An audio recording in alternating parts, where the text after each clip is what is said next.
Assalamualaikum warahmatullahi wabarakatuh. Di sini saya akan menjelaskan Islam di Nusantara. Nah, Indonesia merupakan negara dengan penganut agama Islam terbesar di dunia karena hampir 87% penduduk Indonesia adalah pemeluk agama Islam. Nah, hal ini dikarenakan penyebaran agama Islam di Nusantara yang cukup aktif adalah dari Pulau Sumatera hingga ke Sulawesi dan Maluku. Hal tersebut terjadi sejak ratusan tahun yang lalu dan puncak penyebaran agama Islam terjadi pada masa Wali Songo.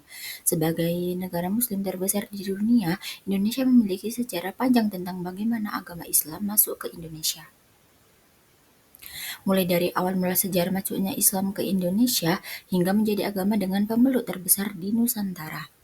Tidak memakan waktu yang singkat, melainkan sudah terjadi sejak zaman kerajaan. Nah, sejarah masuknya Islam ke Indonesia. Ada banyak teori yang menegaskan awal mula masuknya agama Islam ke masyarakat Nusantara kala itu. Teori-teori ini diperkuat oleh sejumlah bukti yang mendukung adanya jejak sekaligus proses masuknya Islam ke Indonesia. Yang pertama, teori Mekah. Berdasarkan teori Mekah, sejarah masuk Islam ke Indonesia terjadi pada abad ke-7 Mekah. Beberapa sejarawan meyakini agama ini dibawa oleh para pedagang muslim dari Arab datang ke tanah air. Beberapa sumber dari naskah Cina kuno menyebut ada sekelompok orang Arab yang bermukim di pesisir barat Pulau Sumatera pada 625 Masehi. Pada saat itu, sebenarnya pesisir barat Pulau Sumatera merupakan kawasan kekuasaan Kerajaan Sriwijaya yang beralir agama. Namun, ada penemuan batu nisan yang bertuliskan Syekh Rukunuddin wafat pada 672 Masehi. Sumber lain menerangkan bahwa pada pedagang Arab melakukan aktivitas perdagangan di Nusantara, kemudian menikah dengan penduduk sekitar. Tak hanya membangun keluarga, mereka juga berdakwah di negara. Yang kedua, teori Gujarat. Beberapa sumber lain meyakini sejarah masuknya Islam ke Indonesia terjadi pada pedagang Gujarat atau India datang pada abad ke-13. Mulainya para pedagang menjejakkan kaki di Malaka kemudian berekspansi ke Indonesia. Menurut teori ini, kedatangan pedagang muslim ke India ke Indonesia yang membawa ajaran Islam melahirkan kerajaan Samudra Pasai. Selain satu bukti yang ditemukannya makam Malik As-Saleh yang merupakan salah satu pendiri kerajaan Samudra Pasai. Corak nisan makam Malik As-Saleh disebut mirip dengan nisan.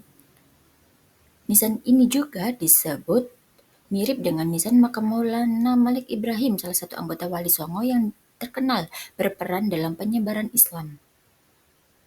Yang ketiga, teori Persia. Menurut teori ini, sejarah masuknya Islam ke Indonesia juga terjadi pada abad ke-13, namun melalui para pedagang Persia atau kini dikenal sebagai Iran. Hal ini tak lepas dari munculnya beberapa kesamaan budaya Islam di Indonesia dengan Jawa Timur. Salah satu contohnya adalah kaligrafi di batu nisan yang ada di Indonesia.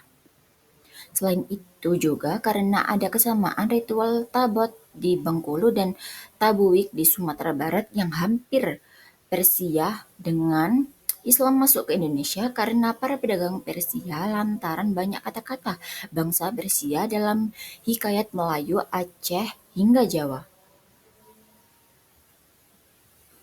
Namun beberapa pihak menyebut aliran Islam bangsa Persia adalah Syiah, sementara aliran Islam yang berkembang pesat di dalam negeri adalah Sunni.